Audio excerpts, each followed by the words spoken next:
Good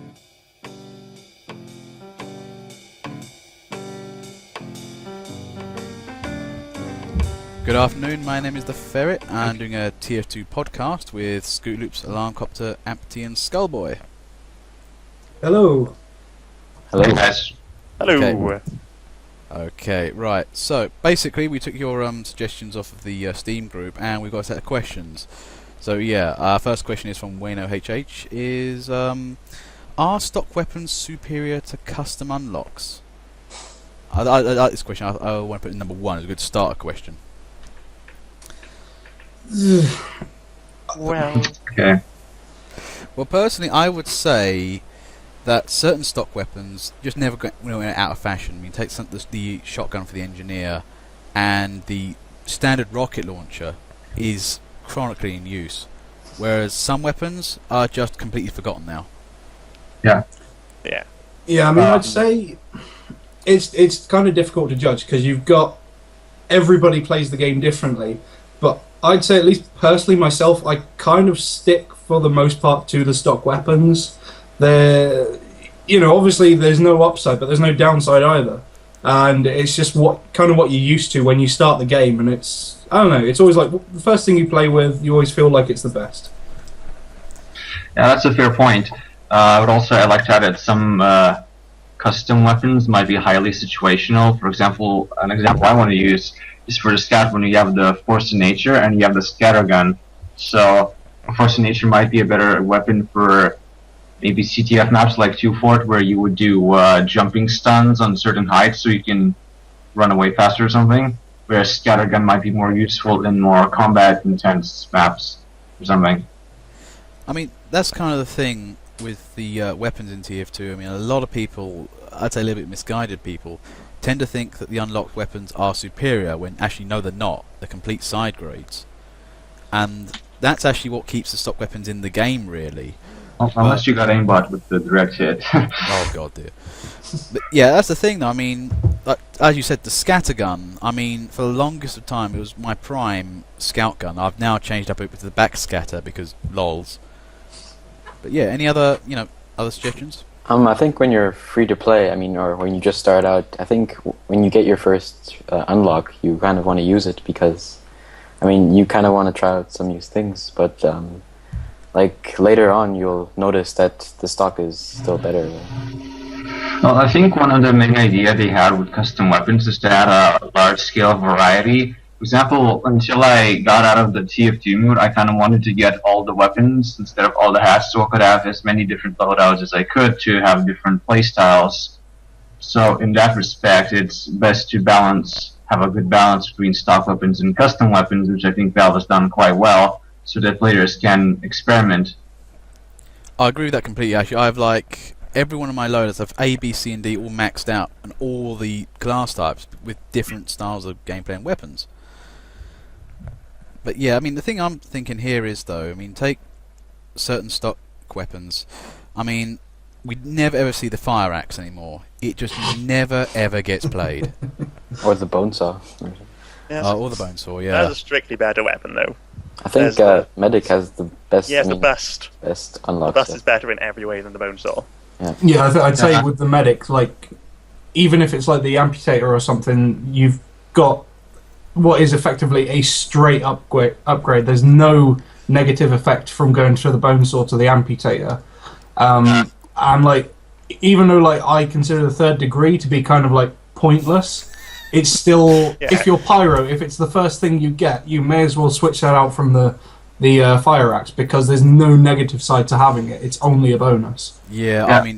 Actually, the weird thing going back to Medic though, me and Scoot say Alarmcopter says a lot, which is that people tend to forget you need to use the standard Medigun for actual proper Ubers. People keep the amount of times we've seen quick fixes running around. I was like, no, this is the wrong thing. Stop. No, quick fix or stalker quick scrig is the way to go. Quick fix could be useful. Sometimes, but it's The very. only time I found quick fix useful was when I went backscatter scout with my medic in the quick fix, so we could both have the move speed and harass the enemy. I think that was the only instance. Yeah, I mean, I'm not saying that the good, quick yeah. fix is bad or anything. It's just I'm saying that sometimes you need to go back to that particular stock weapon because it's the only one that's going to actually do the real job. I mean, the sticky launcher. I mean, when that got nerfed, so much hoo-ha over that. It really was, and it is the most powerful stock weapon and has remained to be for the longest of time. Wait, it got nerfed?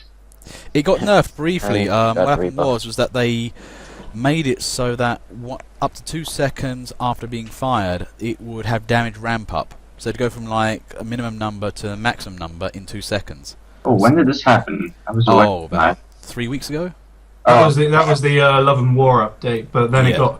it got unnerfed about 3-4 days later. I think it must have been. About a It week, wasn't I like would it say. for very long. No, there was so much butthurt over it that you know. I think I'd like to see a nerf come back in for it, but possibly something like it'll do like half damage while it's in the air, because then you can still play tactically. You still got control over it, but yeah. so like you can still, you don't have to worry about scouts. You just have to change your playstyle a bit and shoot a sticky slightly closer to your feet so that it hits the floor straight away, and then so you still got full control over it. But it's it's not a massive nerf then, but it's still fair. It still makes it a little bit less powerful than it is, because it's just over the top at the moment. I'd just like to weigh in here, sorry, a little bit.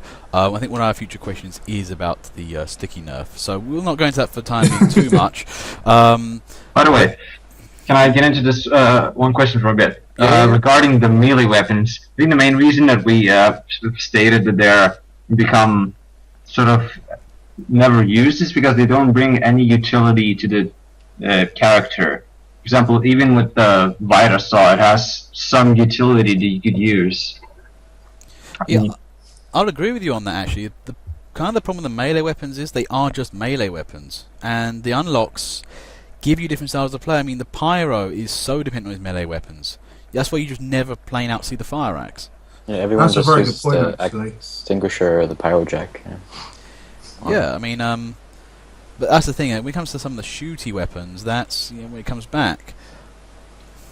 Anyway, so what's our kind of verdict on stock weapons then? Are they superior comparatively to the other weapons of those types?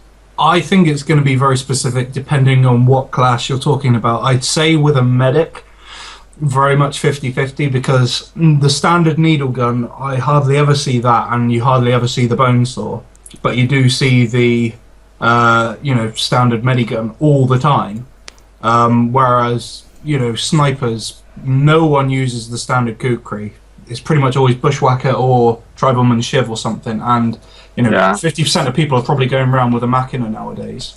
Yeah, and the other thing, but the thing is though, you see certain, and usually the thing I've noticed is that Demoman, Soldier, and Scout, some of the comp classes, they still use scatter guns, rocket launchers, sticky bombs, because they're actually. Can I add to that?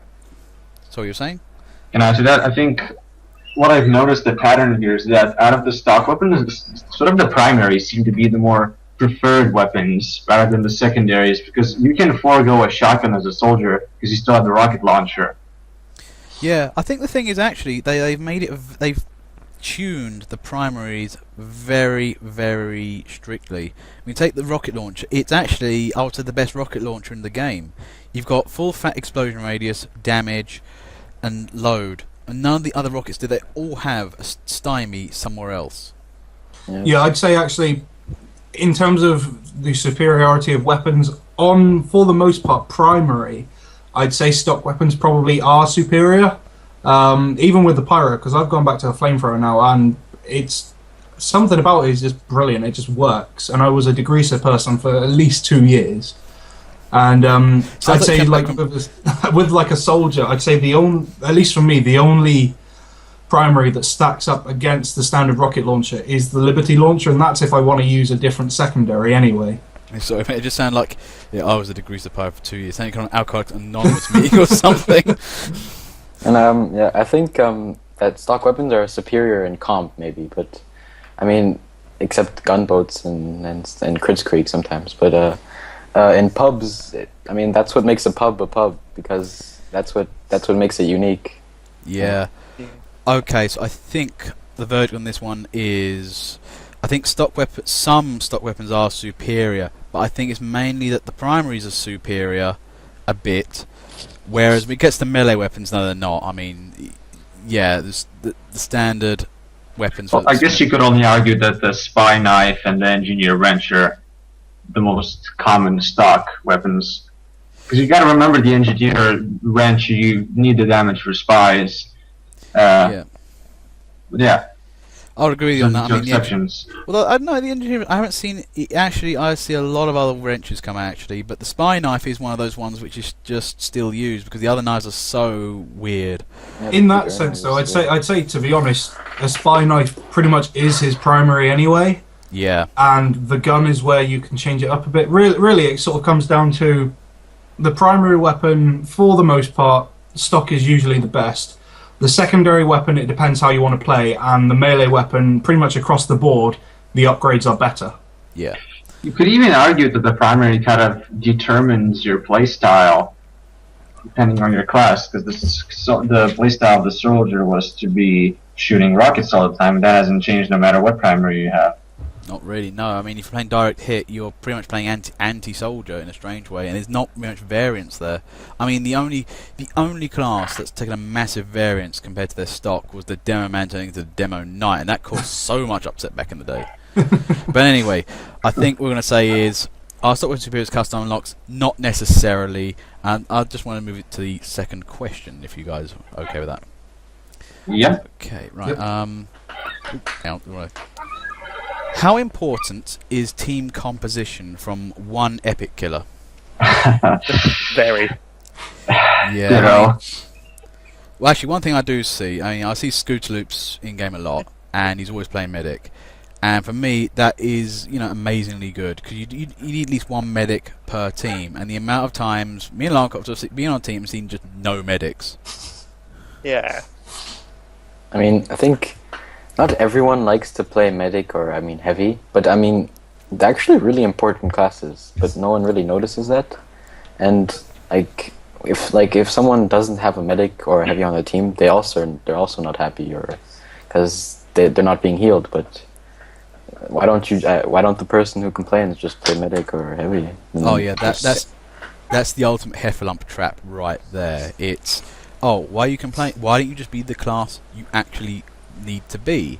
Yeah. And I'm all for that argument. I always try and play, if I go onto the team roster and see what's up, I don't try and pick the one that's got there are 3 snipers, better go sniper. I always try and pick the vacant class, just balance it out.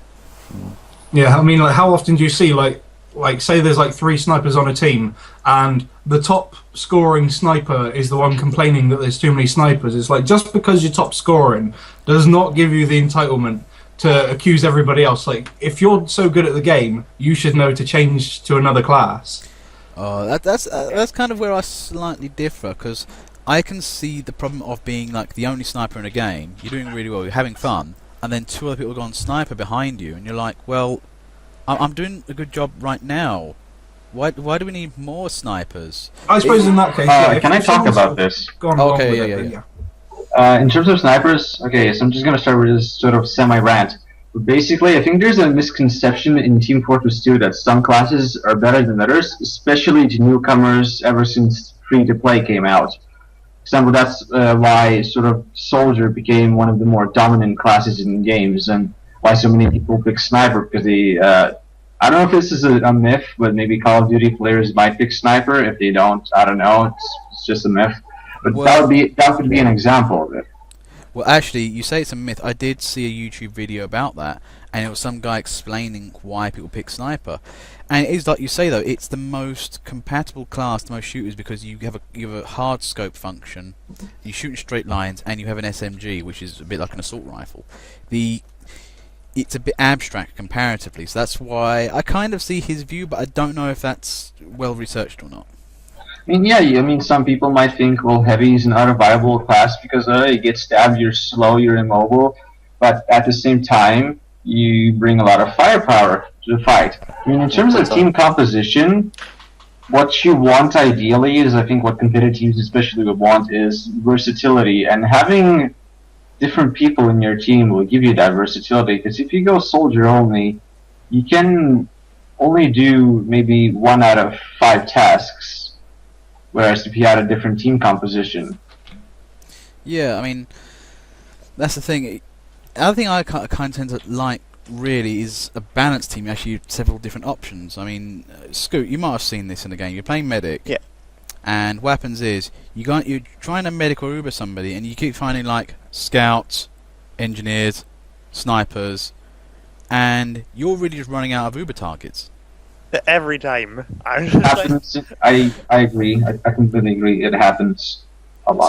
Sometimes when I like have a Uber and there's like only, I don't know, engineers up or like scouts well, I mean, sometimes I just try to do like a double medic Uber, which is really effective sometimes, or just do like aggressive at medic or something. Yeah, I mean, I always try and back away from, battle medicing. Only in cases of like spies or desperation, like they've just suddenly come upon you.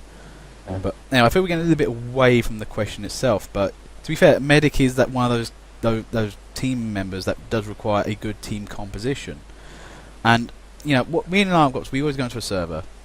We do have a look at like the scores and the classes and all that, and we never have anything bad to say about a balanced team, because a balanced team can technically do anything they feel like. Yeah, I think really like obviously it's different for every single map. So if you've got like a 5 cap point map, then you're probably gonna want to have at least 1 scout. And I mean, 2 scouts, in my opinion, is still a very good idea. I mean, I'm a particular fan of a very speedy attack, so like that's why I like to see a decent amount of demo men and soldiers with like a heavy and a medic bringing up the rear. But I mean, like anytime I press tab, I kind of like to see. I think I've mentioned it before a couple of times. Like I like to see like pretty much all of the colors of the rainbow the vague colors of the rainbow in the class icons. You've got to have some gray and some brass and some orange in there. And if you get a good mix, then you can kind of expect a good game. But when you see just a bunch of one icon, it's just like yeah. Also, what I've noticed in team composition is that some classes are sort of more required than others to bring success. But this can depend on the map, or if it's attack defend map, then chances are both teams really need at least 1 engineer and 1 medic to have better chances of winning, since they bring so much to that specific game mode. Yeah, I mean, I kind of agree with that. What I tend to call the medic engineer, who's the other 2? Spy and sniper. I tend to call them admin, for the reason of they don't really get on with the game. They're pretty much problem solvers, troubleshooters, that kind of thing. And really, a team can just run with just 1 of each. You might need additional medics if you're up against a very hard target, but when you start seeing like about 5 or 6 of these guys, maybe 7, and you've basically run out of guys to shoot stuff. Like scouts. I mean, scouts are kind of a mild one, because actually they're good, but they can't put down the fire of like a demo man, heavy, or soldier. And it's when you start seeing those guys not be there, and that's what you tend to, I think you've called Alarm Cops, you call an office team. It was basically a team made out of people who just don't really shoot stuff. Yeah, I mean, like, there's very few maps, in my opinion, where you do need more than, generally I'd say a maximum of 2 engineers at any given point. There's very few maps where you should ever go over that. Well, even like Gravel Pit, I personally only think you ever need 2 on a defensive team. Yeah, I mean, if you're going full defensive, 3 engineers on a red team, yeah, that's legit. But it's when you start getting like 2 on a blue team, it's like, well, what are you doing? Oh yeah, because you can guarantee that one of them is going to be like building a teleporter trap or something like that. It's just like, dude, come on, just play something good. Yeah. So, okay, I mean, going with the theme of how important is team composition, what would you say is your desired loadouts? Let's start with you, Alarm Copter. Ooh. I mean, I guess if we take it as like a 12-man team. Yeah, 12-man team, roughly. I would say, generally I like to see either 2 soldiers or 2 demo men, or indeed 2 of each. And then, like you said, one of each of the admin classes. That brings you up to 8. And then, I'd say I'd say that 2 pyros is still a decent addition.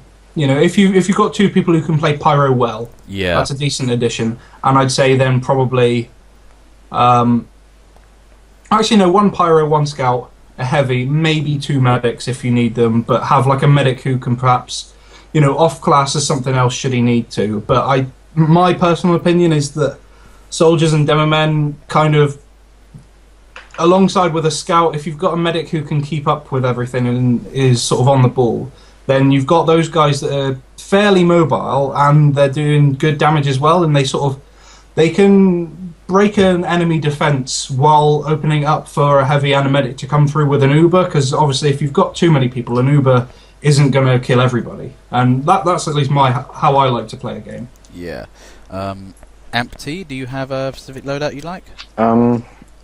I would say basically a 6's team, which consists of 2 scouts, 2 soldiers, and 1 demo and a medic. Oh, so you're sort of going comp here then? Yeah, but then I would add at least, then every other class would be like at least 1 of them. But depends on the map. Like if you're on like offense, I would probably take one more admin class or 1 or 2 more admin classes, and then maybe leave out the scouts. And, Okay. Skullboy? Let's see. If we're talking 12 players, I guess you could have all 9 classes and add the last 3. So, depending on the team, as the attacking team, you're probably better off having 2 medics, since you'll be naturally taking more damage. 1 engineer is enough. Definitely need a sniper to pick off high-value targets. Scouts may be foregone for an attacking team, as they don't have enough health, and if the enemy defenses are strong enough, you can't harass them properly. And I'd say either two soldiers might be more ideal than 2 demos, because demos are probably best for taking out entrenched positions, and you definitely need a heavy then to keep on the pressure. Okay. So I think you need a good offensive force. Oh, and I forgot the pyros. Pyros should definitely be useful in terms of countering enemy Ubers if they decide to counterattack. Because while the pyro class can be played as mouse 1 and W, you can... pro pyros bring a lot more utility to the team with the air blast. Yeah, I agree with that. I mean, the thing is, you do need one of those guys, and unfortunately back in the day, I used to be a backburner pyro, and that got a lot of bad rep for not being able to blast the Ubers away. Okay, Scoot, do you have a loadout you like? Yeah, as long as there's 2 medics, and... or at least 1. You need, like, 1 medic to build Uber, and the other one's main aim should be to heal people. Okay. Well, of course, they should both be healing people. And 2 soldiers is definitely a good thing. Okay. And we should have, like, a backburner pyro. And Really? Yeah. A long-joint defense. And another pyro with be protecting the medic. That should be their main role. Alright, okay. I think the importance of team composition just goes to show how balanced the classes are in terms of you can't have a jack of all trades. You need to have you have something, you need to forfeit something as well, and that's where composition comes in. Yeah, I mean, I would go for the more riskier setup of have 1 person play either sniper or spy, have 1 assassin class. I would take 2 medics, 1 engineer, but it depends. This is the thing, I mean, if you're attacking, 1 engineer. If you're defending, I could set up to 3.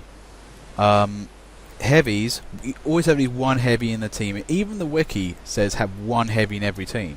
But if you're defending, maybe 2 or 3 even. But this is where it comes into play. When you're attacking, I would love to see. So you got 1, 2, 3, 4. I would say 2 demo men, 2 soldiers, and maybe a scout, and maybe 1 wild card. I think I'm not doing math very well here, but indeed, as a defending team, it's definitely good to have a scout because they can, so to speak, backdoor and maybe take out even an enemy teleporter hidden somewhere. Oh yeah, preaching to the choir. That's my job right there. I love doing that. But yeah, I would say really, I mean, actually, going back to the question, team composition, balanced is preferable. But I think when it comes to the attack-defense maps, specifically the set scenario ones, it's changed a little bit. Even then, you can't get rid of all the classes. I mean, maybe if you were like defending, you wouldn't need soldiers as much, perhaps, because they are designed more overly to attack. And and the defending can be done by heavies and demomen more. I'd say really it's kind of a testament to how well TF2 has been put together that no one class is particularly perfect in that sort of sense. You know, you kind of need everybody to hold up every other player, and you know, okay, there's like, you know, a different sort of trade-off. Like for me, I tend to hate playing scout on an attacking on like a payload map because I just don't think they're that ideal. But like for the most part, you kind of do have to have pretty much everybody on there, and you know, credit goes to Valve in, you know, bundles just because they've managed to make each team member equally as important, at least in my opinion. Yeah.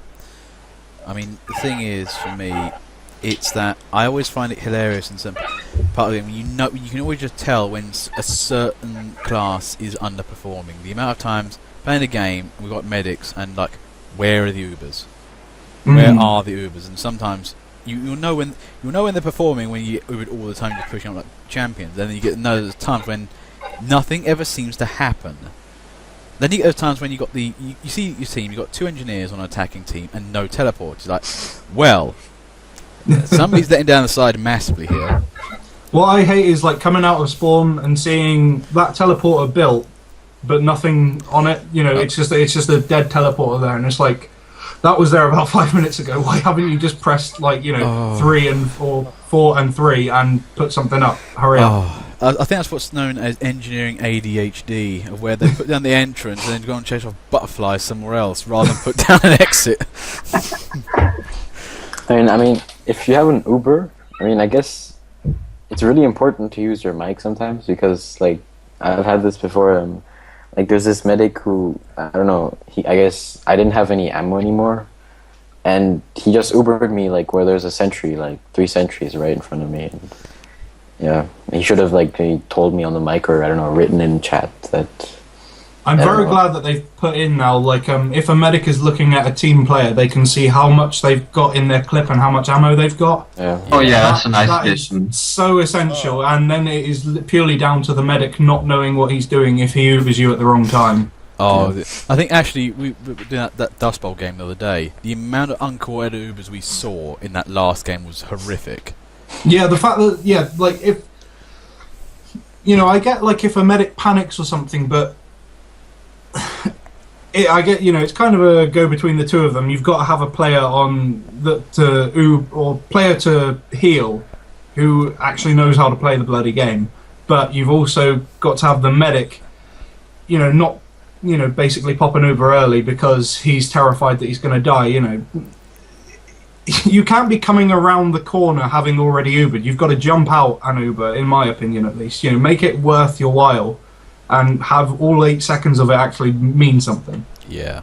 Yeah, and a tip for I don't know, maybe newer players, when you're a medic and you're Ubering a heavy or something, and you want to take out a sentry, you have to go in front of the sentry, so you take. Oh god. Oh yeah. That's important. Firepower. Yeah. Okay. So I think to answer the question, how important is team composition? I would say vary, although there's always that matter of skill. And the amount of times we just see a team simply just win because they're just better than the other team. Oh yeah, I mean, if you've got a team full of good heavies, if it's literally just a team of good heavies, then they'll destroy a bad team of every player. It doesn't make a difference, you know. Skill is still gonna overweigh any sort of real composition for the most part. But if you've got a capable team on both sides, then you sort of does really come down to who picked the right class and at what time. Yeah. No, I've seen before. I think the most important thing in team composition is to not crowd out your quote-unquote firepower with the admin classes. Yeah, I agree with that. It happens a lot. Yeah. Okay, so I think we're done for question 2 here. Let's advance to question 3, which is from Chuck Steak, which is, what common mistakes do people make? Also, class misconceptions, as it were.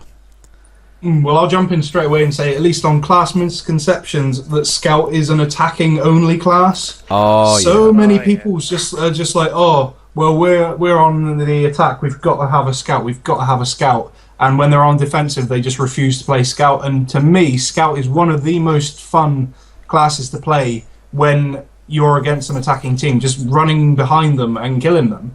And especially taking out teleporters as well. You know, that's why I love the bonk. It's a perfect class, in my opinion, for defensive play if you've got the rest of your team backing you up. Yeah, no, I think in a strange way, actually, Scout is more essential, I would say, in defense than it is in attack. Simply because I think, as I stated earlier, I'm a terrorism scout in that I do like going behind enemy lines, and when it comes to teleporter takeouts, yeah, for a blue team, losing their teleporters is really annoying. They need them on certain maps. I mean, Dust Bowl Stage 3, that's one there. I know I made a team lose simply because they've not been able to get to the front. So I would say, actually, Scout is an incredibly good defensive class. Absolutely. I think the word you might be looking there for is a good harassment class as well. Yeah. I mean, actually, common mistakes. I mean, I think if we were ranging from grand strategic to trivial, my most hated trivial mistake: engineers who keep facing teleporters to walls. Oh, come on! Where am I? I bet still half of the people who play this game don't even know that how to turn it to teleporter. I mean, because I still see so many people like putting teleporters facing to walls, and then like you can get also, Ferret, since you're probably the one who plays TF2 the most out of all of us, how many engineers do you see who play solely defensively? Because, I mean, one word, an engineer. Yeah, I mean, the thing I find with engineer, I mean, it is a defensive class. That sentry is static. It's funny when they try it. The way engineers attack is very delicate. It's that they got to find a nice niche. They're kind of like an ant queen in a strange way on the attack. They've got to find a nice place to burrow in, generally set up their stuff, and they get a teleporter going, because that's what's the important thing of an aggressive engineer, it's a teleporter. But yeah, that's what you're supposed to use them for aggressively. Defensively, it's all about the sentry. I completely agree with you on that. But and then you see people try and defend with the mini, which is why. And then you see people trying to bring out their big sentry in front of the enemy and build up really quickly. It's like, what are you doing? You're going to get killed in 2 seconds. I'd say what... I actually do that sometimes, and if I don't get blown to pieces, it actually helps us win the round.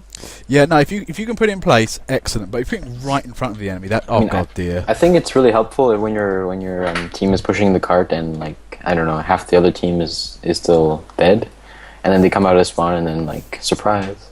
Yeah. I'd say something that I kind of dislike about people playing NG, regardless of whether they're attacking or defending, is when they instantly assume that they have to crowd all their buildings right next to each other. Oh no! I mean, there's nothing necessarily wrong with having them all within a good reach. Like you don't want to have something half the map away. But I personally like to I'd rather build my sentry in a good place where I've got like an ammo kit or something, and then put my dispenser nearer the front line, and basically have the dispenser for the team rather than just for my own indulgence. Yeah, I mean that's my opinion at least. I agree with that. I always built the dispenser last as an engineer, and then plonk it somewhere else for the rest of the team to use, because you don't need it when you've got full built everything else, really. Exactly. Yeah. Okay, so any other mistakes? Scoot, do you know of any other common mistakes? People not using their other weapons. Other weapons? Like when a spy won't use his revolver. Oh, Worst. Like when you're a medic and you roll like 30 health, a spy will take one look at you and then just run away again. He's too far away.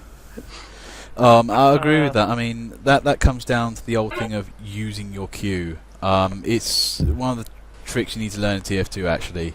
It's kind of just quick changing to another weapon is so handy in the middle of a fight. Yeah.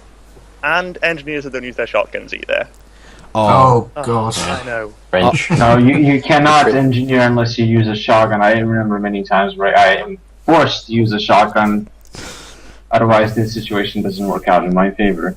Yeah, just because you've got a gun that does it for you, it doesn't mean that you can't back that gun up as well. I mean, more firepower is better. There's no way to look at it any other way. Add in that I think the pistol is one of the more underrated guns. Yeah. It does decent damage at range. Yeah, that's the thing. I am not really a pistol connoisseur, if you know what I mean. With the Scout, I'm always using bonk. With the Engineer, the problem is with the Engineer now, that short circuit. it is pretty much just loadout bait right there. It's like, I can stop stickies. Oh, yeah, I'm having that. But that's the thing. I mean, going back to shotgun things, for that shotgun is so damaging. If you know how to use a shotgun and aim it, also with the Widowmaker, Christ Almighty, if you can play shotgun well, it's actually a dangerous class to be, engineer. Yeah, one of the main reasons I prefer using the Frontier Justice is even though I don't have random crits, I can get a huge damage boost if my sentry suddenly goes down. That way I have some, so to speak, protection in case my sentry goes down and my engineer nest is being overrun. Oh, so that's basically. I would say it's more of an argument then for like defensive engineering is to use actually the Frontier Justice, because I'm always more of an aggro engineer in a strange way. I don't really like defending as an engineer because there's so much pressure. But as an aggro engineer, I'm always a shotgunner.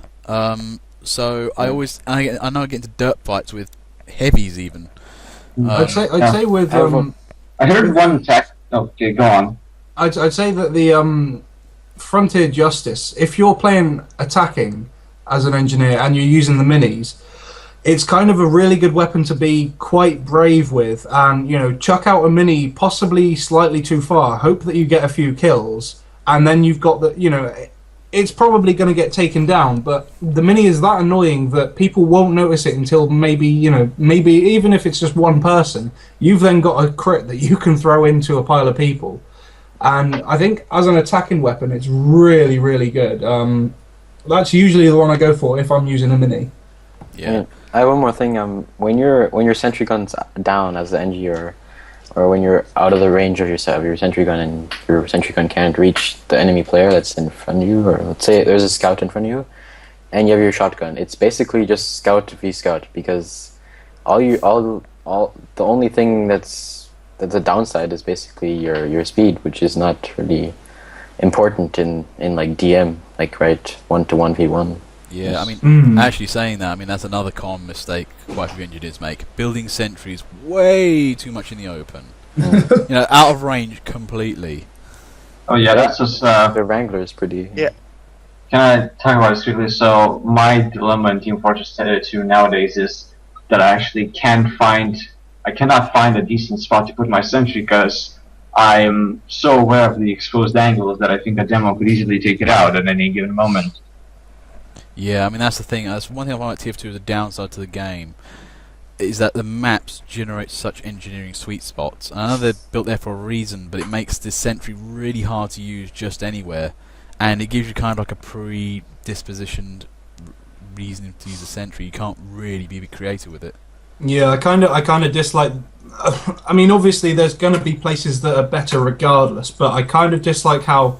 Especially some newer maps as well, you look at them and you can tell there's an area where that is going to be the status quo for sentries within about a week. Yeah. And, in a way it's kind of useful because you can take people off guard by putting a sentry in a place where no one ever does. Yeah. I mean, there's some really good little spots for that in certain maps. I mean, if you can get it, I personally really like on Granary.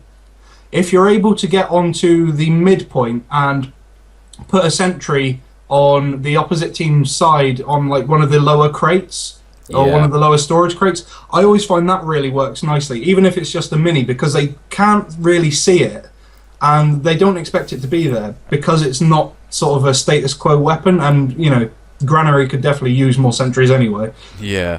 Okay, just getting back to the point. So any more common mistakes would you guys say? Well, obviously, there are class misconceptions, as mentioned here in the brackets, by the way. Actually, I think even I make a common mistake. Like, nowadays, I almost never play Spy because I just never think he is viable enough. Because, in my opinion, people just spy check far too much for you to damage. Or I'm probably just not skilled enough to utilize this properly, maybe, because most of the time I can just easily tell who's a spy and who's not. Yeah. The only time I die from spies is when I'm focused somewhere else. Yeah, that's the thing. I mean, the thing with spies nowadays, I think the misconception with spy is actually, in a strange way, I kind of have the opposite effect. The amount of times I've just said, "Why is nobody spy checking?" Sometimes, personally, I always find spies easy to spot. They are so easy to spot because People actually, as a misconception, people when they play spy, they don't act sometimes. You've got don't be an engineer walking back from the front, because we know that engineers don't usually live in the front. If you were a heavy, you'd be more believable. When you're a spy, I mean, like if you get spy checked and you have the den ringer or the bicycle, then you have to get out. You don't have that for no reason. You have to get it. You have to use it to your advantage and get out, get some ammo, get your health back, regen, and then you can always get back into the fight. And yeah. Anyway, so I think we're a little bit pressed for time. So I think I'll go on to the next question. Which is the dead ringer OP? From Parseykins of Bobshire, Esquire. No. Oh. Nope. Not anymore. Sometimes. Not anymore, I think is... Yeah, not anymore. I think ever since the Saharan Spy nerf, I don't think it's as overpowered, because the decloak sound is now the same, no matter what loadout you have. I mean, depends how you use it on some certain... I remember when I had the decloak sound minimized, when I had that bonus, I could be a really effective Saharan spy, because people wouldn't give me decloak and I could sneak up on them. Yeah, I mean, the thing for me is, the consensus is, it was OP. I mean, the worst bit about the old dead ringer was that near invulnerability for pyros. You keep burning them and burning them and burning them, and you're running after them, and they just wouldn't die. That was the worst bit of the dead ringer. Oh yeah, I survived so many pyros back in the day. But nowadays, I love the way they've done it now. If you're getting damaged, your cloak goes down faster. So I think that's a nice balance, and it's really worked. Yeah, I think as it is at the moment, they've pretty much put it to what it should have been for the whole time. Because I mean, there were points I have a dark past of playing only Dead Ringer Dead Ringer Spy, but it's more TF2 Anonymous again. Yeah, guys, but I mean, like, since we're on the spy topic, I actually want to now really quickly get back to question 1, and I want to just discuss slightly the red tape recorder in relation to the stock sapper. Oh yeah. Ever since its release, my opinion was that the red tape recorder should not have been released to begin with. My reasoning is the cost of metal for the engineer to repair the damage done. Because compared to the stock sapper, yes, you can, so to speak, burn down a building, but with the red tape, you take away a level. And taking away a level, even if it's on for 1 second, it already costs you 200 metal, whereas it could cost you maybe 50 metal if you just damage it for 1 second. I mean, yes, okay. If you're using the stock sapper, I mean, it should only be when you do a stab and sap, or because when you have the red tape recorder and you want to do a stab and sap, then you're only taking like down levels, but it goes down quite slowly, and maybe like other engineers might notice it. And with the red tape recorder, I would say it's really helpful for taking down like nests, and like don't even stab an engineer when you're taking down the nests. Just level them down with the red tape recorder. But actually, yeah, I think with the standard sapper is it stacks with damage. So I usually whip out a revolver and start blasting the thing while it's sapping, and it goes down pretty damn fast. Yeah. Yeah, I'd say that because of how slow the red tape is, I wouldn't say that it's like that's probably one of the only things where that's purely situational in my opinion as to which is the better one, because you're pretty much guaranteed to down a sentry gun or a building by a single level, but it goes so slowly to actually destroy the thing that it kind of negates any sort of overly powerful effect that it might have had. Yeah. Scoot, what's your experience of the Dead Ringer? Because I know you play Medic, and you're usually one of the big stab targets. So what's your opinion? Yeah, I don't know. I just it doesn't really matter that much. You just hit them until they're dead. Yeah, that's the thing. The thing I find actually with the Dead Ringer sometimes is that there is a certain bit of acting to it. If you just hit them once and they just die, like it's so totally a Dead Ringer. Yeah, I think with the Dead Ringer as it is now, you still need to be good at spy to be able to play it. Whereas beforehand, it was kind of just like, oh, there's a bunch of people. I want to get past them, get myself killed, well, or not, and then just run in between the people. It doesn't matter if you bump into them because they're not going to be able to kill you anyway. But now you have to be able to, you kind of have to at least take like half damage and then activate it for it to look like you've actually died. Otherwise, if if you hit them with one like 8 damage scattergun shot from across the map, then they're obviously dead ringing. Yeah. Okay, I think that was going to be a short question anyway, so I'm going to move on to the next one, which is, number 5, from Waineo HH again, should random crits be removed completely? Ooh. That sounds like the House of Commons. I heard a grumble from the back benches. That was I don't know if me. that's. I think there's sort of a love-hate relationship between crits and players. Because if you're at 5 health and there's a heavy in front of you, and if you fire a crocket and you kill him, that's gonna be it's gonna make so your amazing. day. But when you clearly have an advantage and you get critted, it sort of aggravates you because it's sort of your skill gets outplayed just by luck. Yeah, the thing is, I'm more of the opinion that if you live by the sword, you die by the sword. So if I get killed by crits, I'm like, it happens. But I love that sensation. You fire a shot, back at engineer again. You got your shotgun and you just crit kill a heavy. I was like, oh, that was good. I needed that. Yeah, I'd say that there's no real downside to it because, like, yeah, it's random, but everybody can get them.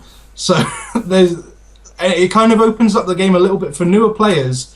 If you're getting dominated constantly, then if you get a lucky crit and finally manage to kill that person who's literally just been bullying you the whole game, it's kind of nice because there's always going to be a better player.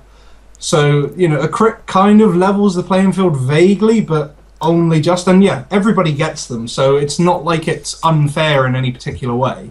Yeah. It's just really frustrating sometimes because you could be like, I don't know, you're hunting down a spy as an engineer or something, and the spy has like 20 health and dead rings again, then takes up a med pack, and he dead rings, and then uncloaks, and then you shoot him again for like 19 damage, 1 health, and then he shoots you with the crit, and then you die. Yeah. Oh, Scarboy, you was going to say something? I think it sort of adds another color to the metaphorical rainbow in Team Fortress 2. Yeah. I like that, actually, yeah. Yeah, the thing is, for me, I mean, actually, this goes back to the first question again, which is the stock weapons, they can all crit with, reliability there. I mean, that's the thing. Nowadays, they've kind of backpedaled on taking out random crits, because some of the weapons, I remember, used to say, can't random crit. And that's... I kind of would like to see that again, because it would give the stock weapons a little bit more kickback, I would say. That's the thing with the standard pyro gun, which is a flamethrower. Sorry, it can crit from time to time, and you can't do that with a flodge or a what's it? Degreaser? No, you can do the degreaser. Degreaser, I think, kill crits. It crits, yeah. Yeah, which is kind of, I think, a bit the much. back burner doesn't crit, does it? Because the backburn doesn't crit, and neither does the thing. But I mean, you crit all the whole But the time. thing about crits is that they don't last long enough for you to be overpowered, whereas some weapons, the Martian flamethrower thing, sort of one of my most hated weapons. Yeah, I love because that. Because the crit feels too much at times. It's sort of that you basically outskill the pyro, but he just crits you. Yeah. And I'd say that crits Krieg is fine because you don't have invulnerability. You have ramped up damage. Well, Kritzkrieg, you've got to work for. You've got to have a medic who can actually manage to get the Uber up. I mean, okay, it's 25% faster, but unless you're literally sat in the back lines with a demo man hurting himself and a medic just constantly healing him, then there's still the chance, just like with any Uber, that the medic's going to get killed before he gets it to 100%, or killed as he gets it to 100%. So yeah, Kritzkrieg, in my opinion, is just, well, you know what I think about the Kritzkrieg. Yeah, you love. We all love the Kritzkrieg. I mean, yeah, that's the thing. Even if you have the Uber, you can be interrupted by dying on the field. Those Kritzkrieg rushes can be dangerous. Well, yeah, I mean, the thing with the crits, as you said, it's earned ownage in a way. You will destroy tons of stuff. The random crits, though, I think Sid Meier, the creator of the Civilization games, he once made an argument to say that randomness is required in games, because the thing I would say, this is where it comes into comp circles a bit more. Removing crits from a game makes it too safe, because you have a certain amount of health. you can die for a certain much, and know that if you take a certain amount of damage, you'll be fine. That's where the crits, at the right time in the right place, stops that from happening. It also makes the game a little more, I don't know, fun for some. Yeah, really, really annoying for some others. Now, personally, if you ever play Lock and Load and you get crits on that, oh boy, that's good stuff. Yeah, crits with Lock and Load is very rewarding. Nucrum I mean, Orbit. you can't handle a crit screed Uber like a normal Uber. This is just a tip. I mean, because when you have like a normal Uber, then you kind of have to wait until you take some damage to Uber. But when you have the crit screed, you can't wait because you're not invulnerable. You just have crits, and you have to kind of like pop it in surprise. Yeah, I'll agree with that. It requires more skill to use for both the healer and the heal target. Yeah, the other thing is, I always say with that, I mean, me and Lark have said this so many times, it requires a lot more cooperation. I'd say you need voice comms really to make that thing work. Scoot, I mean, in your experience, what's the been using the crits like for you? Yeah, it's really fun, but the problem is, it's always the fear of being backstabbed while you're in the crit screen. Because it's the most unsafe one. Because even the quick fix gives you health when you're Ubering, but the crit screen you get nothing. Yeah, it's pretty much, you have to hide behind a bit of equipment and let the other guys shoot everything out of existence for you. Even like a stray city bomb can get you. Yeah. Okay. In terms of communication with the crit streak, one of my most successful crit streaks was always when I had someone from my Steam friends list on comms. Yeah. That's exactly that. I mean, I have a friend before, Fluffyard. You may remember him from the very early commentaries, if any from that far back. But yeah, we used to do crit screeds all the time, and they were so much fun. But anyway, I think on the issue of should random crits be removed completely, I would say no. Not in pub circles, at least. They are too damn fun. Yeah, no, same. It's something that's always been in the game, so it could be debatable and competitive, but it should definitely be left alone in pubs. Yeah, I think that's what we're going to go for. In comp, that can be in debated. Comp, it shouldn't even be a question to leave it in, I think, because it's you're playing. Sometimes you're playing for money, and it shouldn't be like random. So yeah, I'd say with comp games, it is pretty much they are a contest of skill, whereas pub games are purely, in my opinion, purely fun. You know, there's nothing riding on a pub game. You are just there to play a game. And if someone gets butthurt over having a rocket hit them in the face, just like, come on, man, it's a game. Yeah, you know, it's part of the game. Deal with it. I think I agree with that. Then, if you're on the comp circuit and if this money is up there, yeah, I think actually a crit could really ruin everything. So yeah, I can agree. In comp, not so much, but in sacred publand, no, you've got to stay because it's how the game was made. I mean, for me personally, the same similar argument for vanilla timing. I hate fast respawn servers. Oh yeah. The game was built with vanilla in mind. It should stay vanilla, preferably. But that's another question for another time. servers. Okay, let's go to question I think 6. quick spawn could be a bit of imbalanced because for the attacking team, you need the longer respawn times to let the blue team pressure you down. Because you respawn at the same rate as the blue team, you're up in a stalemate. That's kind of my argument there. But anyway, I want to get question 6, which is actually my question. What's the most useful class in TF2? It's a tricky one. I mean, I could start. Do you want to throw us some maybe variables for this question? Well, here's the thing. I mean, it's not necessarily the best or most powerful. What I'm saying here is, which class could you play in a TF2 pub match, which you get no complaints from anybody, being that of? You know. The thing is, I mean, medic is one of them, because you hardly ever see any medics. Being vulnerable all the time doesn't hurt, but then there's the other opposite angle, which is how many spies do we have? You know, so that's the thing. I thought about it a little, and I think my answer might actually come down to the soldier, or maybe the demo man. Like a decent soldier. Yeah, I'd be very inclined to agree with that as well, because I think medic is kind of like a moot point here, because it's a given that you kind of need a medic all the time. It's basically mandatory. Yeah, so it's kind of like almost like who is the second most useful class in TF2 almost, because I think medic, for the most part, takes the cake anyway. Yeah, I mean, You could I agree with argue that. also about the engineer due to the teleporter, the sentry, and the dispenser healing and ammo how the ammo provides. Yeah, But- but you'd have to be pretty good. I mean, yeah, you have to be pretty Yeah. helpful for the team my- to be. My argument for the soldiers that the soldier has this relatively versatile kit ever since they added the buff banner. So you have the rocket launcher which can potentially clear sentry nests. You have the buff banner to help your team push or counter push if you're defending. Yeah, And if you're really good with rocket jumps, you could pull off some nice plays. yeah, I mean, Well, I think the thing I would say here is if you're talking about what could you flood a team with, not so much flood, but have an abundance of soldiers will be great because they can handle any situation.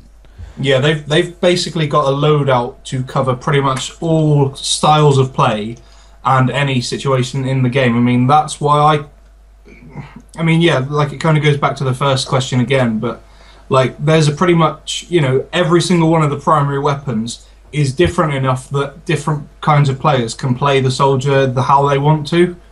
And I think it's just there's enough dynamics just in that one class that he can do anything. He can be ubered well, he can be critscreed well, he can be a good defensive player, he can be a good attacking player, he can, if you've got a good enough soldier, they can even sneak up on people. Oh yeah, especially with the base jumping out. I'm a sneaking, I'm a flying. You don't see me, market garden. Exactly. yeah. I think even Valve subconsciously confirmed this when they added the soldier tutorial, how you have the rocket launcher for long range, shotgun for mid, and your melee weapon for close range. Yeah. So it kind of gives foundation to that versatility the soldier has. The other thing, okay, well, let me turn the question a bit the other way round. Now, if we had to say a useful class as in a team couldn't do without it, my nomination would be the engineer. You need at least one engineer every team. Yeah, And a medic, I'd say. I don't know. yeah. I heard I'd be inclined to agree with that, yeah. I heard a certain heavy. YouTube talk about this. Or Sorry for interrupting. But yeah, so in the more popular maps, which are attack defend based, there's sort of a pressure that both teams have to face from the enemy, and the engineer helps relieve that pressure. So if you're having a hard time on the front line, a dispenser, if you're a player in the red health and low ammo, the dispenser's gonna save your day, Yeah. basically. This is my reasoning here is, right, medics are blessed. I mean, the thing is, though, if the enemy team isn't using a medic, you don't really need one. They got sentries, that's a problem. Sentries can be dealt with, but you just might have to go with it and just actually need a medic. But the thing with All Or kinds demo of man. medics kill a sentry. sorry, I'm just going to go on my point here. Hang on. The point with a engineer though is, as I said about with the respawn times and things like that, they are crucial to the game because they speed up the game for the team. And quite often in some of the games like Granary and things like that, you can actually go like a situation where the time runs out simply because one team or both teams haven't managed to get guys to the front line. The game has just stalled after too many casualties either team without really effective reinforcements. Yeah, it's kind of like the engineer and the medic are the only two classes that can have a positive effect with any other person in the team, or Yeah. the only person who can, help every other person in the team. Obviously, you've got soldiers who will work well with a demo man or, even a scout as well. But, like a pyro, you hardly ever see like a pyro going alongside a heavy or anything like that. They're kind of separate, but an engineer is kind of like that sort of home point for every single person. If you've got a dispenser, everybody knows to go back to there, and it's kind of like that sort of a team area. And the engineer, in my opinion, always kind of defends, or he always defines either the front line or the back line, depending on what side of the game you're on. Yeah, I mean, the amount of times I've seen games where basically the intelligent teams have done this, where they've always backed up to the engineer defending point and have been spy checking really well and just keeping an eye out for the engie in general. Mm. Yeah. And that's I'd and say- Teams like that tend to do really well because they're just backing up their new magnificently, and he's in response is get him to the front line, give him ammo, and give him some support with the sentry. Well, I guess as it was stated in the trailer, he solves problems. Yeah, I agree with that. Yeah. Also, in terms of to come back again to the common mistakes question, it might be that for the newer players, the teleporter might be underrated. For example. Oh, yeah, I agree with you on that. I mean, for me personally, when I'm playing Scout or anything, first thing I try and go for, if the sentry's not in the way, teleporter. Get rid of that straight away because that will ruin their day. Oh yeah, I saw your video on the tutorial of the Scout. Oh yeah, I saw that too. I used that. I didn't know that that the atomizer could be pretty useful on Gold Rush. So it's a good idea. Oh, atomizer, yeah, as a bat, yeah. I mean, I use it more now because. Yeah, that triple jump is so handy. When I'm not playing atomizer, I'm like, oh, wait, yeah, I'm not using it. Yeah. So, just getting back to the question a little. So, if we're going with, if you had to have a lot of guys in a team, soldier, because they can do anything. But if you have to have one of them in a team, engineer. Yeah, I reckon that's probably the fairest way to say it. Yeah. Mm-hmm. Okay, let's see what the next question is. Question 7 from Medisin. What is your opinion on F2P from P2P? Just to clarify, it's free to play from pay to play. Is this hinting towards how you have to pay for man versus machine? Well, it's not so much that. I think it's when back in the day after the the Pyro video? No, the Medic video, where they basically said, yeah, TF2 is now free to play. You don't have to buy the game anymore. So that's what I think that's what Medisin's hinting to. Free to play definitely helped gather a larger player base and keep Team Fortress 2 alive. In fact, Valve may have done this because they started losing players in Team Fortress 2. Just because you can only have so many people who can buy it, so to speak. And the issue with pay to play, this sort of depends on when you bought the game. So if you bought the game a week before it became free to play, you better damn hope Valve gives you some kind of compensation for that or something. I bet that's why you had, for example, if I recall correctly, still free-to-play players don't have access to the Team Fortress 2 store or have a hash or something. I'm not sure how it works now, but it was something like that in the beginning. Yeah, I mean the thing is, the way I think it was an incredibly clever move on their part. I think you're kind of correct in that people weren't really going to buy it, and they used microtransactions massively to their advantage. And in my opinion, they're still one of the fairest microtransactions on the market, partially because the cosmetic items are purely cosmetic. You don't need them to really play the game. Another thing with making Team Fortress free to play is they actually promote the people who actually paid for it. Yeah. For example, remember those people who have. Well, this promotes mainly people who are sort of the TF2 veterans, who have the Primal Warrior medals or the Grizzled Veteran. So those items are now impossible to get because you weren't in Team Fortress 2 back then. Yeah, I got my medal. I got the, not Merc badge, not the Grizzled Warrior, the one in between, Soldier of Fortune badge. I just got outside of a Grizzled Veteran badge. It was really annoying. I think Team Fortress 2 did a really good job on creating a community and currency basically, because there's so many traders right now, and I mean, yeah, the items are. They created like money basically with refined metal and keys. I think that's the thing. The trading scene they've massively done throughout their entire organization. I heard there was some crises with trading, by the way, that something happened, especially with the sort of fake item creator program that was released by someone. Oh really? I never heard of that personally. But okay, so what happened, I'm sure what the person was, but people got hold of a program or something that create fake items so you could get yourself an unusual for no cost at all and then sell it on the trade server. Yeah, it's to be duped, I guess, but it's all fake. Item duplicator, I think it was called. Yeah, but it was fake because it only happened once, and then so many people posted videos on YouTube where you just have to this trick. I think so many people got banned from it or something. Yeah, like over 1,000. Yeah, I mean that's the thing. I mean, the thing I liked about what they did with free to play to pay to play was that they made it so that you could build every weapon in the game, which was the functional part of TF2.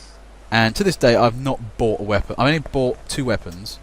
That's because the Manco store came out and there was a nice little hat, so I did that. But Scottish Resistance, and I had to get the gloves running urgently. No way I was not going to play without that. But I'm sorry, you have what? Which weapon? the gloves of running urgently.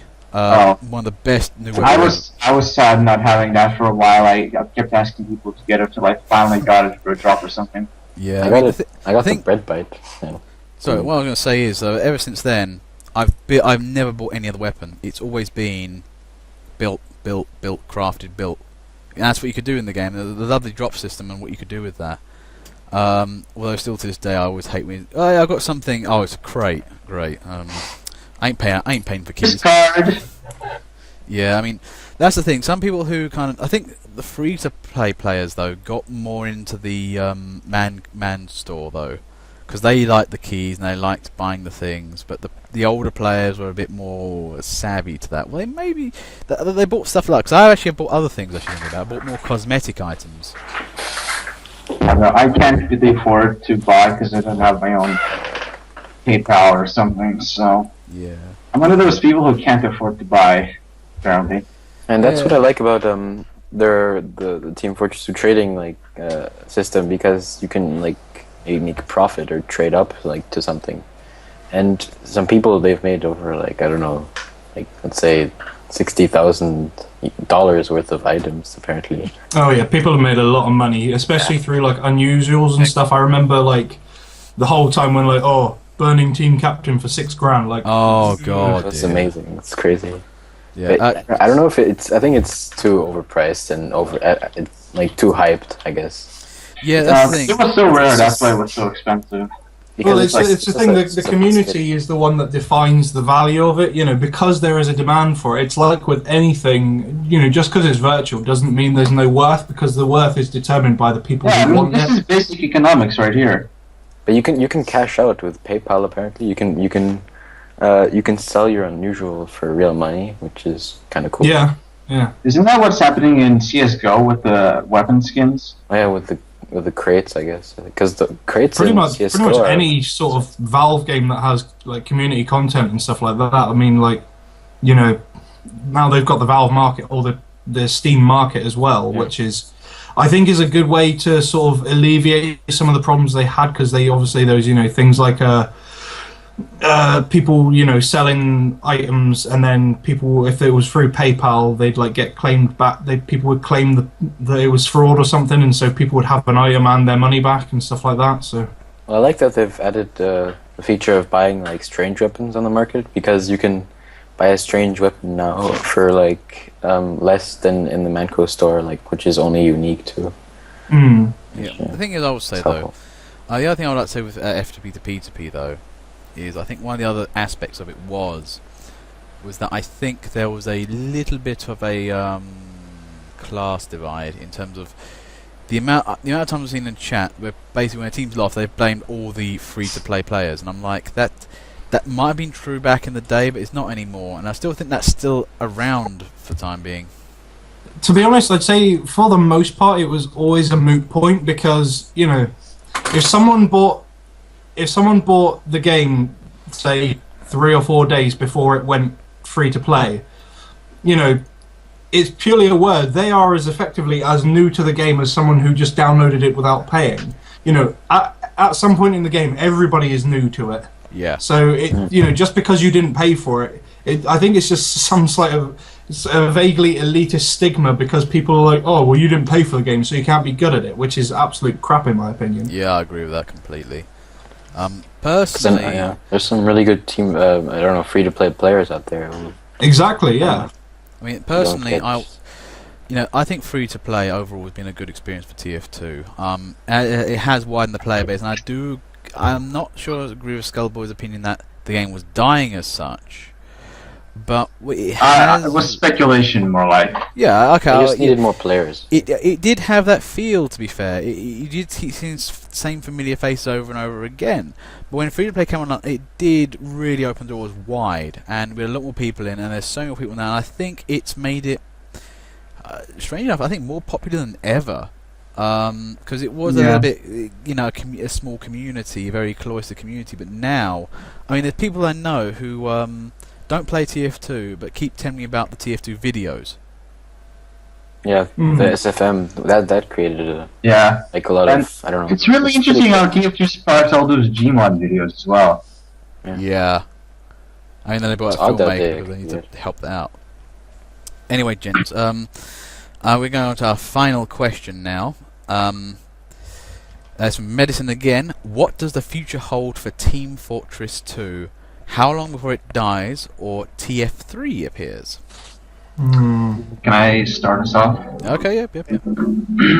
Okay, so given Valve almost yearly brings something new to Team Fortress 2, chances are it's going to stay popular for a long time. I think this so because I play another game that sort of has this situation, except it's not free, it's Killing Floor, and each year they sort of do these events which actually bring people in, I think, and that's what keeps the game going. So if it's winter, they add some maps to the weapons and stuff. Okay. As for Team Fortress 3, I'm not sure if TF2 will die. I mean, if it became so popular, it's very unlikely that it will die, because if you look back to Counter-Strike, people still play it, and I think it's still played. It has the largest player base out of all Counter-Strikes, the old one. Yeah, I know that statistic actually. Counter-Strike 1.6 is still very much alive. Yeah. But that's the thing, it's live in its cloistered community. The thing with TF2 though is, if you look at it from a design perspective, is there any real reason to replace it with a TF3 for the time being? I mean, no. I mean, if you look at CS:GO, I'm sorry for interrupting, but the only thing that they could add to Team Fortress at this point, I mean, they added man code. That was a really huge addition, I think, whilst the game was already free to play. So clearly they weren't focusing on releasing a new part of the franchise. So the only thing they could do to Team Fortress 2 is what they did to Counter-Strike Source and turn it into CS:GO. By that I mean they could what they could do is just polish it graphically and maybe add a competitive stage to the game for the player base like CS:GO has done. Yeah, but I think that's the thing with Team Fortress 2, though. I mean, it had two things at heart which kind of count as that. Number one, the artwork style is so cartoony that it defies needing to be HD remade or things like that, because it just simply doesn't. The artistry is so good. I prefer it even. It kind of gives it. I'd say it's very timeless, and out of actually most of the Source Engine games, it's the only one, I don't know why it is, but every other Source Engine game gives me a headache. I don't know what it is, but it's such a quirky visual style. I mean, it's kind of like the example I like to use is if you ever played Castlevania Symphony of the Night on the original PlayStation. Because it's so simple visually, it's very nice to look at. It doesn't need to be changed, and there's no need for it. And I don't think Valve. I feel like Valve are probably going to keep TF2 going. You know, they're smart enough to know when updates need to come out and what needs to be done to the game. You know, they've been doing it with the game for so long now, and it's kind of become their sort of like testing bed for stuff that they might implement into other games. So like microtransactions and stuff like that was the first thing to come along, and then community created content as well, and then that spread over to other Valve games. And I feel like they're always going to be able to, you know, for years and years ahead, they're going to be able to keep the game going with just update ideas and stuff like that, and they'll keep it supported because they use it almost as a test bed as well as obviously a game for the players to enjoy. Yeah, I think Team Fortress 2, they made a great. I mean, Valve also, they made a great job by staying close to the community and creating such a well-based community that they're really close to them, and that they know when to do updates and when to add weapons or maps or anything like they just did right here. And I don't think Team Fortress 3 is going to come out any time soon. and because the there only wouldn't be reason any you'd point. have a Team Fortress 3 really was if it was drastically different from TF2, and in that sense, I kind of don't want a TF3 because, okay, there's Team Fortress Classic. In my opinion, TF2 supersedes Team Fortress Classic in every single way. Graphically, it's better. Gameplay-wise, it's much better. The community nowadays is considerably better, even though obviously Classic is fading because of the age of it. It's just an all-around better-made game, and I don't think, at least on a sort of a base level of what the game is made of and sort of how it plays and the balance and everything, unless you change the game enough to make a sequel, you can't make a sequel that's the same as TF2 because you may as well just keep TF2. And the only way they'd be able to have a TF3 is if it was drastically different again, which, I personally don't know if I'd want to play something that was drastically different. Yeah, I think this is where Valve's success comes in terms of listening to the community. I think it is what led them to have such successful games, whereas some companies like maybe EA and DICE with their Battlefield franchise have problems with in-game bugs. And remember, those games don't promote player-made content as in any sort of way in contrast to how Valve does it. So I think there might not even be a Team Fortress 3 because even in these past 2 years, the game has become much more versatile with the addition of man versus machine. And remember how they added different types of game modes to the game? Who knows? Maybe they'll add more different game modes. Anyway, I just want to. Scootslips, do you have any opinion on the future TF2? I think they might add new character models, to be honest. It's my personal theory. Wait, what? You may know. Because we'll keep the classes the same, but they add like new characters with different voice actors. So I think that's what they're building up to in the comics. Oh. A thing I would like to see, and it's something I've always kind of found, we've been seeing hints of them, especially from the Scout, is just change gender. Yeah, that's what I was thinking. Yeah. Because that'd be kind of cool, actually, if people could actually set their gender in thinking. You can start seeing Girl Scouts, female heavy, stuff like that. Remember, we already have the Princess Heavy items, so... Oh, God. I think genders would be really nice to Team Fortress 2. Because they help players identify themselves to the community. Yeah, I think that would be really helpful. I mean, I don't think that would be a necessary component to making a TF3 game. So you certainly could do it in TF2. So again, there's another reason why you don't really need a TF3. They would have to implement something incredibly drastic that the Source 1 engine couldn't cope with to make a TF3. For example, if you look at the Left 4 Dead series, my opinion of why Left 4 Dead 2 was released, the only reason in the beginning, I think, was to push the story further. And since Team Fortress 2 is not that story-intensive, it's in nature multiplayer, they could just keep the story going through comics and just keep adding more to the game, whereas with Left 4 Dead, you would probably need to release another game. Well, the thing with Left 4 Dead, in my opinion, was, the official reason was that the amount of mods they had to make to the game was actually too significant. They had to actually ask for funding for the game because they did so much to it. I mean, they made some new maps, they made some new zombie types. But this is the thing, I don't know much about the insides and outs of Left 4 Dead series, but that was the reason given, and that's the only thing I can think why they make a TF3 is because they would have to so extensively mod it that they would have to get a brand new engine, relatively. Yeah, I think like Team Fortress 2, every time there's like a big update, it's basically like for other games releasing a new game, which is, I don't know, you have to adapt to the new playstyles of the new weapons or whatever it is. And yeah, I think basically an update is a new game for a big one though.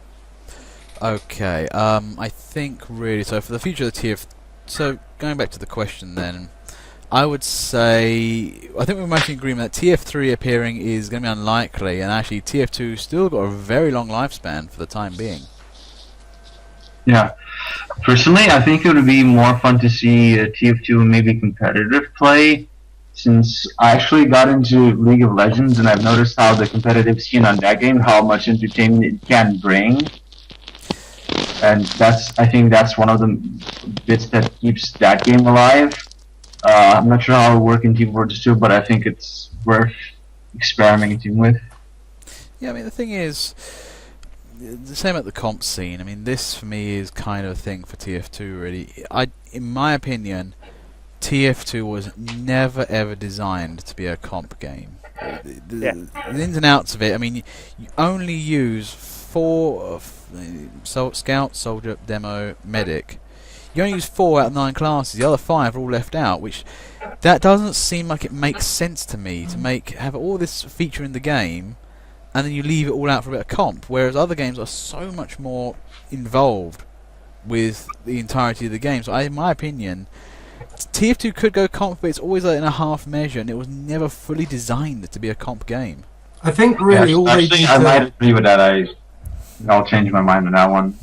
You're right. think really all they need to do, if they did want to do that, would be really just be a case of like have some more Valve servers that have a class limit restriction on them, so that it's not so much that the game has become comp, but there are stock servers there for people who would like to play the rules of comp as such. I mean, Highlander. That to me would be a sort of cool in between, because there's very few servers that actually do have a Highlander setup.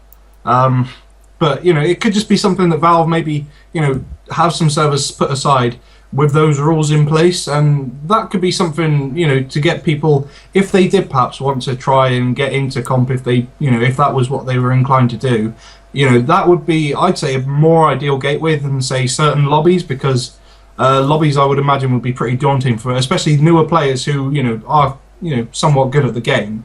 They may find themselves a little bit daunted to go into that side of things. Yeah, I agree. Actually, when I tried to look into a comp game before, it was you had to go through a lobby thing, an external website, like where we're going, what we're doing. It didn't. It also felt a bit too much expectation. If I'm going into a game, I'm going to have to actually do really well here. It didn't feel like I could go into like derp mode or kind of play reasonably well, not having to try too hard. I think a halfway solution would be great for that. Because I don't know if you guys know this caster for competitive games, this Salamancer. Yeah. Yes. Yes. He actually spoke with. I mean, he was in the Valve headquarters with Robin Walker, one of the creators, and they talked about kind of competitive play for like in game and like how it would work. But I don't think Robin was so. I don't know. They said it would be too. It would be too comp-based game then it wouldn't be too open for like newer players. It would be like for the old people who've been playing this game for over like 4 years now or so more. Yeah, it's an old game. I guess you could say a Team Fortress 2 would then be too versatile for comp because it's not as focused. Yeah, I mean that's the thing. You should take all in all with the game. You can get hit by fish. There's a bauble that can make you bleed. There's just too much fun, stupid stuff in there to really kind of give it that focused edge to the game. But anyway, I think, gentlemen, we are I think about out of time now. But thank you very much for all you guys turning up. I think actually the question has been very good as well. Indeed. So yeah, okay then. Well, my name is the Ferret. We've had Scoot Loops, Alarmcopter, Ampty, and Skullboy on today. I've had a very good time. How have you gentlemen been? I really enjoyed it. Yeah. Okay. Well, okay. I'll see you guys later, and thank you very much.